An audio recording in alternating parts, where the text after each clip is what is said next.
ሰላም ጤና ይስጥልን በመላው ዓለም የምትገኙ የተወደዳችሁ የሮሃ ቲቪ ተከታታዮች የሐምሌ 22 2018 ዓ.ም የረፋድ ዜናዎችን ይዘንላችሁ ቀርበናል። በአርሲና ምስራቅ ሸዋ አጎራባች አካባቢዎች ኦነግ ሸኔ በንጹሃን ላይ እየፈጸመ ያለው እገታና ግድያ ተጠናክሮ መቀጠሉ ተነግሯል። ሰሙታላችሁ። ከህወሓት ጋር ፈጥሮታል ስለተባለው ጥምረት ምላሽ የሰጠው ፋኖ በወልቃይትና ራያ ጉዳይ ከብልጽግና ይልቅ እኛ እንታመናለን ሲል አስታውቋል። ዝርዝር ማብራሪያውን ይዘናል። አብይን ፕሬዝዳንት ከማድረግ የዘለለ ሚና የሌለው ምክክር ጉባኤ ፓርላሜንታዊው ስርዓት ሳይፈርስ ፕሬዝዳንት የሚኮንበትን መንገድ እያመቻቸ ነው። በዘገባችን አካተነዋል። ኢትዮጵያውያን በእስያ የሚገኙ የሳይበር አጭበርባሪዎች ተጠቂ መሆናቸውን የመንግስታቱ ድርጅት አስጠንቅቋል። አድማጭ ተመልካቾቻችን አብራችሁ ልትቆዩ ከፈቀዳችሁ እነዚህ መረጃዎች በዝርዝር የምናሰማችሁ ይሆናል። የሮሃ ቲቪ ወቅታዊና ሀቀኛ መረጃዎች እንዲደርሷችሁ ቻናሉን ሰብስክራይብ፣ ላይክ እና ሼር በማድረግ አሁኑኑ ቤተሰብ ይሁኑ።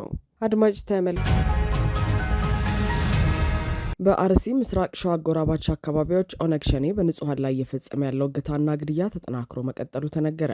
ከሰሞኑ ኢሰመጉ ባወጣው መግለጫ ባለፉት ጊዜያት በኦሮሚያ ክልል አርሲ ዞን በማንነታቸውና በእምነታቸው የተገደሉ ሰዎች ቁጥር 450 መድረሱን ይፋ ማድረጉ ይታወቃል። ሆኖም በአርሲና በምስራቅ ሸዋ ዞኖች አዋሳኝ አካባቢዎች በኦነግ ሸኔ ታጣቂዎች እየተፈጸመ ያለው እገታና ግድያ ተባብሶ መቀጠሉን የአካባቢዎቹ ነዋሪዎች ለሮሃ ቲቪ ተናግረዋል። በተለይ በምስራቅ ሸዋ ዞን ከሶደሬ አለፍ ብለው በሚገኙት ቦፋ፣ ፎቂና ዶኒ በተባሉ አካባቢዎች እንዲሁም በዚሁ መስመር በአርሲ ዞን ስር በሚገኙት መንበረ ህይወት፣ አዲስ ህይወት፣ ቲቢላ፣ አጫሞና መርቲ በተባሉ አካባቢዎች እገታና ግድያው ተባብሶ መቀጠሉን ነዋሪዎች ተናግረዋል። በአካባቢዎቹ የነበሩትን የመከላከያ አባላት ካስወጣቸው በኋላ በቦታቸው የተኳቸው የአካባቢው ሚሊሻዎች ሊከላከሉልን አልቻሉም ይላሉ። ይልቁንም ሚሊሻዎቹ ራሳቸውንም ካለመከላከላቸው በተጨማሪ ከታጣቂዎቹ ጋር ይተባበራሉ ሲሉ ያለውን ሁኔታ ያስረዳሉ። በሌላ በኩል ደግሞ የሸኔ ታጣቂዎች ቦፋና ፎቂ በተባሉ አካባቢዎች አካባቢውን ተቆጣጥረው የፍተሻ ስራ ይሰራሉ፣ እንዲሁም የሚፈልጉትን ያግታሉ ሲሉ ነዋሪዎቹ ያስረዳሉ። በጥቆማ ገንዘብ አለው የተባሉትንና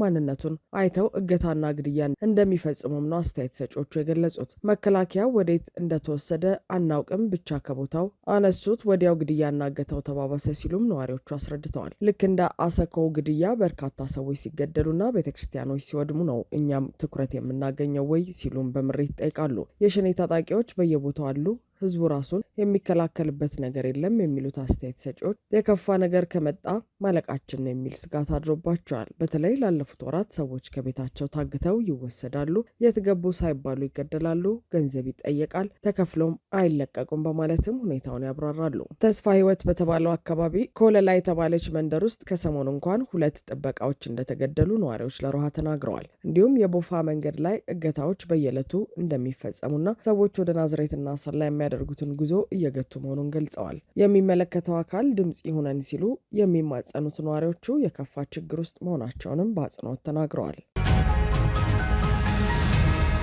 ከህወሓት ጋር ፈጥሮታል ስለተባለው ጥምረት ምላሽ የሰጠው ፋኖ በወልቃይትና ራያ ጉዳይ ከብልጽግና ይልቅ እኛ እንታመናለን ሲል አስታወቀ። የአማራ ፋኖ ብሔራዊ ንቅናቄ አፋብን የህዝብ ግንኙነት መምሪያ አርበኛ አስረስ ማረ በወቅታዊ የፋኖ እንቅስቃሴዎች ከሌሎች ኃይሎች ጋር ስለሚደረግ ትብብር፣ ስለ አማራ አጽመ ርስቶች እጣ ፈንታ ሰፋ ያለ ማብራሪያ ሰጥቷል። አርበኛ አስረስ በማብራሪያው ፋኖ ከህወሓት ጋር ፈጥሮታል በሚል ስለሚነሳው ትብብር በሰጠው ምላሽ በሰነድ የተደገፈ ትብብርም ስምምነትም አልፈጠርንም ብለዋል። ሆኖም ትብብር የምናደርገው ከህወሓት ጋር ብቻ ሳይሆን በአገሪቱ ካሉ ሁሉም ኃይሎች ጋር ነው ሲል አብራርተዋል። ስፔሲፊክ ከአንድ ድርጅት ጋር ብቻ ሳይሆን የትኛውም ጸረ አገዛዝ ተጋድሎ ከሚያደርግ ድርጅት ጋር እንተባበራለን የሚለው የድርጅታችን አቋም ነው። እንግዲህ ኤክስክሉድ ያደረግነው ከዚህ ኃይል ጋር በዚህ ምክንያት ትብብር አናደርግም ብለን ኤክስክሉድ ያደረግነው ኃይል የለም። ኤክስክሉድ ብናደርግበት ምክንያቶችና ሁኔታዎች ወደ ማዕቀፉ ስንገባ ነው የሚወሰኑትና የሚታወቁት። ለዛ ደግሞ የተዘጋጀ የትብብር ማዕቀፍ ወይም የፖሊሲ ሰነድ አለን። በዛ ሰነድ መሰረት ነው የትብብር ሁኔታዎች የሚታዩት። አጠቃላይ ፕሪንሲፕሎቹን አስቀምጠናል። በእነዛ ፕሪንሲፕሎች መሰረት ከየትኛውም ኃይል ጋር እንተባበራለን በሚል የተቀመጠ ነው። አርበኛ አስረስ ከኢትዮ ፎከስ ጋር ባደረገው ቆይታ ሰሞኑን ሞንጀሪኖን ጨምሮ የህወሓት አመራሮች ወልቃይት የትግራይ ነው ብለዋል በሚል ለተነሳለት ጥያቄ ድሮም ቢሆን የህወሓት አመራሮች ወልቃይት የአማራ ነው እንዲሉ አልጠብቅም ብለዋል። ሆኖም ግን ፋኖ በጉልበቱና በአማራ ህዝብ እንጂ በሌሎች አካላት ተማምኖ አያውቅም ሲል ገልጿል። ያነሳውን የነ ሞንጀሪኖንም ሆነ የሌሎች ወታደራዊ አመራሮችን ገለጻና ማብራሪያ አያዳምጥኩትም አልሰማሁትም። ግን እዚህ ላይ የሆነ ነገር ማለት ፈልጋለሁ። እኔ ከህወሓት ሰዎች ወይም ከሌሎች ኃይሎች ወይ ደብረጽዮን ወይ ሞንጆሪኖ ወይ ሌላ ሰው ተነስቶ ወልቃይት ያማራ ነው ወይ ራያ ያማራ ነው እንዲለኝ አልጠብቅም፣ ይላል ብዬም አልጠብቅም። ባለው ነባራዊ ሁኔታ ለዘመናት ከ30 ምናምን ዓመታት በላይ ወልቃይት ከአማራ እጅ ወጥቶ የቆየው አማራው ጉልበት ስላልነበረው ነው። ይሄ በግልጽ መታወቅ አለበት። አሁን በስታተስ ኮ ደረጃ በህግ በአዋጅ ሌጂቲሜት ሆኖ ወይም ህጋዊ ሆኖ የአማራ ግዛት መደረጉ ባይረጋገጥም አትሊስት በስታተስ ኮ ደረጃ አሁን በአማራዎች መቆየት የቻለውም አማራው ጉልበት ስለፈጠረ ነው ብዬ ነው ማምነው። እንቅስቃሴ ስላደረገ ነው፣ እንደ አማራ ስለተንቀሳቀሰ ነው ብዬ ነው ማስበው። ነገ ወልቃይት ህወሓት ይሄን ሊያደርግ ይችላል፣ አይታመንም እኮ ህወሓት እንዲህ ቢሆንስ ምናምን የሚለውን እኔ እንደ እውቀት የሚቆጥሩ ሰዎች ይገርሙኛል። እውቀት አይደለም እኮ ይሄ፣ ምንም በጣም ኤሌመንተሪ ነገር እኮ ነው። አንድ ትንሽ ልጅ ብትጠይቀው እኮ የሚመልሰው ጥያቄ እኮ ነው። እነዚህን አትመን፣ እንደዚህ ጉልበትህን ነው የምታምነው። ሰዎችን ወይ የሆነን ግለሰብ ወይ የሆነን ኃይል አይደለም የምታምነው፣ የምትከተለውን ስትራቴጂ ነው የምታምነው። በዋናነት የቲፒኤልኤፍ እና የብልጽግና ጉዳይ አሁን በደረሰበት ደረጃ ሳይደርስ እኮ ነው ዋናው ከብልጽግና ጦርነት ውስጥ የገባው። የአማራ ክልል የተወረረው በመከላከያ ሰራዊቱ በወታደራዊ አገዛዝ ስር የወደቀው አጋር ስንፈልግ ለ3 ዓመታት ብቻችንን ግዙፉን የመከላከያ ኃይል እየተዋጋን አጋር ስንፈልግ መንገዳችን ላይ ያገኘናቸው ኃይሎች ናቸው። አይሚን በእያንዳንዱ ጉዳይ ተስማምተናል፣ አጋሩነናል፣ ትብብር ውስጥ ገብተናል ምናምን እያልኩ አይደለም። ለዚህ አጀንዳም ለዚህ ዲስኮርስም ለመብቃት እኮ ብዙ ነገሮችን ተቋቁመን ቅድም ላነሳ የሞከርኳቸውን ከባባድ የሆኑ የአገዛዙን ወታደራዊ አቅሞች ተቋቁመን በመቆየታችን ነው ለዚህ ዲስኮርስ የደረስ ነው። ከብልጽግና ውድቀት በኋላ ብትጣሉስ ብትስማሙስ ቀላል ነገር አይደለም። ለዚህ አጀንዳ መድረስ ከብልጽግና ውድቀት በኋላ ስላለው ነገር ለማሰብ ለመብቃትም ብዙ ዋጋ ከፍለናል። እዚህም ይደርሳሉ ተብሎ አልተገመትንም ነበር። የመንደር ሽፍታ ሆነው ይቀራሉ ተብሎ እንገመትም ነበር። አንድ ማረጋግጥልህ ነገር ቢኖር ወልቃይትንና የራያን ጉዳይ ጨምሮ የትኛውም የአማራ ርስቶችና አጽመ ርስቶች ጉዳይ ላይ የሚደራደር አመራር ሊኖር አይችልም፣ የለም። ያፋብን አቋምም አይደለም። ነገር ግን አሁንም ወልቃይትን ሊሰጡ ነው፣ ራያን ሊሰጡ ነው በሚል ፖለቲካ ህዝባችንን በየጥጉ በየመንደሩ እየጨፈጨፈ ያለን አገዛዝ ለመቀበል የሚደረገውን መንደርደር ግን እንታገለዋለን። እንዲህ አይነቱን አመለካከት ፈጽሞ እንታገለዋለን። ፋኖ በአማራ ርስቶች አይደራደርም ሲል የገለጸው አርበኛው በወልቃይትና ራያ ጉዳይም ከብልጽግና ይልቅ የፋኖ አመራሮች ታማኝ ናቸው ሲል ገልጿል። እኛ የራሳችን ሮድማፕ አለን። የጋራ ሮድማፕ የጋራ ስምምነት ሲኖር ደግሞ ይፋ እናደርጋለን። አሁን እኮ ስለተደረገ ስምምነት አይደለም የምንነጋገርበት። እኛና ቲፒኤልኤፍ ሰዎች የተፈራረምነው ሰነድ ስላለ አይደለም የምንነጋገረው።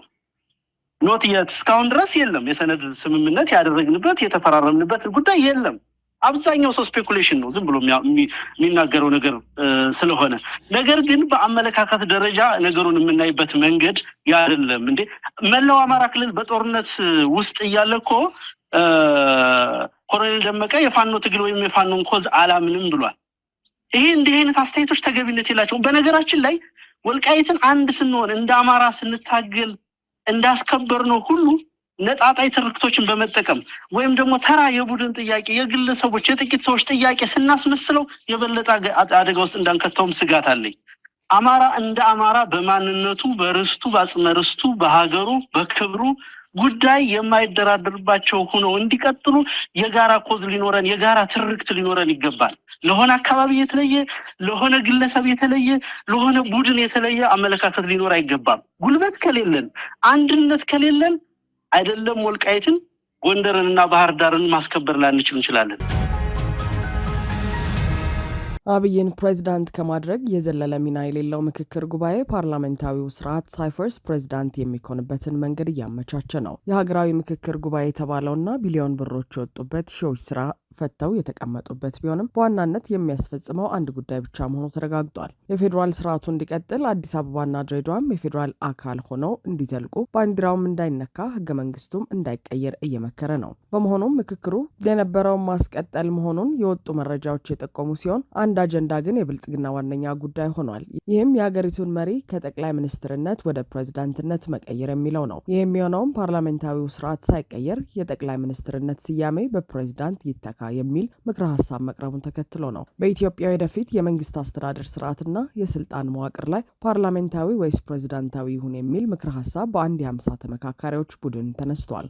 አንድ የ50 ንዑስ ቡድኖች ስብስብ ለ250 ስልታዊ ቡድኖች በትናንትናው ዕለት ምክረ ሀሳብ ሲያቀርቡ በእነሱ ቡድን ውስጥ በተካሄደው ውይይት ላይ የፓርላሜንታዊ ስርዓት የተሻለ ነው የሚል ሀሳብ መነሳቱን አዲስ ማለዳ ዘግባለች። የፕሬዝዳንትነት ስምን አጥብቀው የሚሹት አብይ ፓርላሜንታዊው ስርዓት ሳይወገድ ፕሬዝዳንት መሆን ፈልገዋል። የፓርላሜንታዊ ስርዓት የህዝቦችን ውክልና የሚያረጋግጥ ትክክለኛ ዴሞክራሲ የሚጠቅም በብዙ ማንነቶች ውስጥ ለህብረትና ለፖለቲካዊ መረጋጋት አቅም የሚሰጥ አስፈጻሚውን ለጥያቄ የሚያቀርብና በፌዴራሉ መንግስትና በክልሎች መካከል የመካከለኛ ተስማሚነት የሚፈጠር ስርዓት በመሆኑ ዙሪያው ትልቅ መግባባት ላይ ተደርሷል የሚል ሀሳብ መነሳቱን ነው ዘገባው ያመለከተው። የፓርላሜንታዊ ስርዓት የህዝቦችን ውክልና የሚያረጋግጥ ለትክክለኛ ዴሞክራሲ የሚጠቅም በብዙ ማንነቶች ውስጥ ለህብረትና ለፖለቲካዊ መረጋጋት አቅም የሚሰጥ አስፈጻሚውን ለጥያቄ የሚያቀርብና በፌዴራሉ መንግስትና በክልሎች መካከል የመካከለኛ ተስማሚነት የሚፈጠር ስርዓት በመሆኑ ዙሪያ ትልቅ መግባባት ላይ ተደርሷል የሚል ሀሳብ መነሳቱን ነው ዘገባው ያመለከተው። አብይ ፕሬዝዳንት መሆኑ የፈለጉት በስነ ስርዓቶችና በግብዣ ቅድመ ተከተል የሚናገሩትም ሆነ የሚቀመጡት ከፕሬዝዳንቶች ቀጥሎ በመሆኑ ነው። አብይ ጠቅላይ ሚኒስትር በመሆናቸው ከጅቡቲው ይሁን ከደቡብ ሱዳን ፕሬዝዳንት ቀጥሎ ነው የሚቀመጡትና የሚናገሩት። ይህ እንዳይሆን ከፈለጉ ደግሞ ዝግጅቱ ኢትዮጵያ ውስጥ መሆን አለበት። በዚህም አብይ ከፊት ያላስቀመጣቸውንና ያላናገራቸውን ጠቅላይ ሚኒስትርነት አምርረው ጠልተውታል። በተጨማሪም የመጨረሻው ጠቅላይ ሚኒስትር ተብለው ካጠናቀቁ በኋላ በፕሬዝዳንትነት ደግሞ ሌላ እልቂትና መከራን በኢትዮጵያ ሕዝብ ላይ ለማምጣት ፈልገዋል። በተጨማሪም ከዚህ ጋር ተያይዘው የፓርላሜንታዊ ስርዓት ለኢትዮጵያ አስፈላጊ መሆኑ እንደተጠበቀ ሆኖ በአሁኑ ጊዜ በሀገሪቱ ሁለት መሪዎች የሚገኙበት ሁኔታ መኖሩ እንደ ሀሳብ ቀርቧል ይላል ዘገባው። አክሎም መሪ ሀገር፣ ጠቅላይ ሚኒስትርና ርዕሰ ብሔር ወይንም ፕሬዝዳንትነትን በተመለከተ ውይይት ተደርጓል። ስለዚህ የርዕሰ ብሔርና የመሪ ሀገር ሚናዎችን ማጣመር የተሻለ ይሆናል የሚል ሀሳብ ቀርበዋል። የደቡብ አፍሪካን ምሳሌ ያነሱት የዚሁ የአንድ የ50 ቡድን ምክረ ሀሳብ አቅራቢ ፕሬዝዳንት ቢሮን እማኝ በማድረግ እማኝ በማድረግና ይህንን በመከተል የፓርላሜንታዊ ስርዓት እንዲኖርና መሪ ሀገሩ ደግሞ ፕሬዝዳንት ተብሎ እንዲጠራ ኃላፊነቱም የአስፈጻሚውን እንዲሁም የርዕሰ ብሔር ስነ ስርዓታዊ ስልጣንን አጣምሮ እንዲይዝ ማድረግ የተሻለ ነው በሚል በአብዛኛው ስምምነት የተደረሰበት ሀሳብ መቅረቡን ጠቅሰዋል። በዚህ መልኩ ከሆነ ደግሞ መሪ ሀገሩ ወይንም በፓርላማ የሚመረጠው ፕሬዝዳንት የስልጣን ዘመኑ 6 ዓመት እንዲሆን ሀሳብ ቀርቧል ተብሏል። 6 ዓመትም አንድ የምርጫ ዘመን እንዲሆን በአብዛኛው ስምምነት ላይ ተደርሶበታል ብለዋል። በዚህም አብይ ላለፉት ዓመታት ሲመኙት የነበረውን ፕሬዝዳንት የመሆን ህልም 4000 ካድሬዎችን ሰብስበው እያሳኩ ነው። በመሆኑም ምክክሩ አብይን ፕሬዝዳንት ከማድረግ የዘለለ ሌላ ሚና እንደሌለው ነው የሚወጡ ዘገባዎች ያመለከቱት። ኢትዮጵያውያን በእስያ የሚገኙ የሳይበር አጭበርባሪዎች ተጠቂ መሆናቸውን የመንግስታቱ ድርጅት አስጠነቀቀ።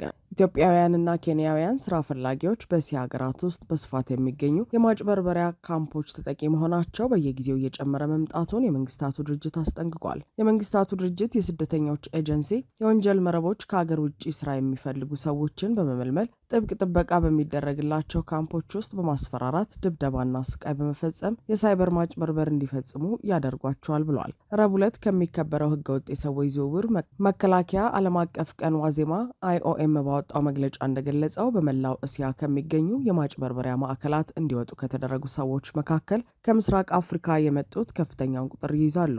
ድርጅቱ ይህንን አዲስ ብቅ ያለ የህገ ወጥ የሰዎች ዝውውር መንገድ ነው ሲል ሁኔታውን ገልጾታል። ተጎጂዎች ብዙውን ጊዜ በውጭ ሀገር ከፍተኛ ገቢ የሚያስገኙ ስራዎችን እንደሚያገኙ በሚገልጹ ማስታወቂያዎች አማካኝነት ይሳባሉ። ይሁን እንጂ ወደ ታለመላቸው ስፍራ ሲደርሱ ፓስፖርታቸው ይወሰድባቸዋል። እንዲሁም በቋሚ ክትትል ስር ሆነው በኦንላይን የማጭበርበር ስራዎች ላይ እንዲሰማሩ ይገደዳሉ። የመንግስታቱ ድርጅት እንደገለጸው አንዳንድ ከካምፖቹ እንዲወጡ የተደረጉ ሰዎች በማጭበርበር ተግባራት ላይ ለመሳተፍ ፈቃደኛ ባለመሆናቸው ምክንያት ድብደባ፣ ጾታዊ ጥቃት እንደተፈጸመባቸው፣ ለረሃብ መዳረጋቸውና ብቻቸውን መታሰራቸውን ተናግረዋል። ምስራቅ አፍሪካውያን በማጭበርበሪያ ካምፖች ውስጥ መገኘታቸው ለግዳጅ ወንጀል ሰዎችን ማዘዋወር ከአሁን በኋላ የሩቅ ስጋት እንዳልሆነ ያሳያል ሲሉ የአይኦኤም የምስራቅ የአፍሪካ ቀንድና የደቡብ አፍሪካ ዳይሬክተር ሴሌስትን ተናግረዋል። የወንጀል ቡድኖች በቀጠናችን የሚገኙ ስራ ፈላጊዎችን ባህር ማዶ ስራ ይገኛል በሚል በሐሰተኛ ማባበያ ያጠምዳሉ ሲልም አክለዋል። አይኦኤም እንደገለጸው የሰዎች ዝውውር አድራጅ ቡድኖች እንቅስቃሴያቸውን ከእስያ ውጪ እያሰፉ ሲሄዱ ከአፍሪካ የሚመለምሏቸው ቁጥር እየጨመረ መጥቷል። እንደ የተባበሩት መንግስታት የአደንዛዥ እጽና የወንጀል ጉዳዮች ቢሮ መረጃ ከሆነ በምስራቅ እስያ፣ በደቡብ ምስራቅ እስያ፣ በአውስትራሊያና በኒውዚላንድ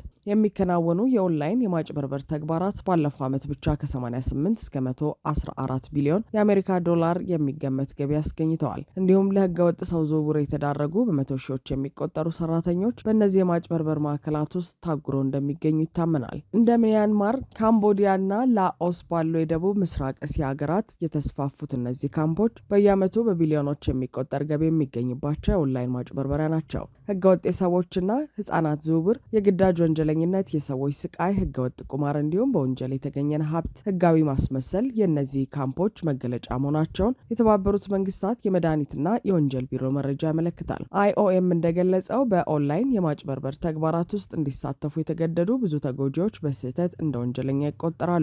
ኤጀንሲው መንግስታት እነዚህን ሰዎች ክስ ሊመሰረትባቸው የሚገባ ወንጀለኞች አድርገው ከመመልከት ይልቅ ጥበቃና ድጋፍ የሚያስፈልጋቸው የህገወጥ ሰዎች ዝውውር ተጎጂዎች አድርገው እንዲመለከቷቸው አሳስበዋል።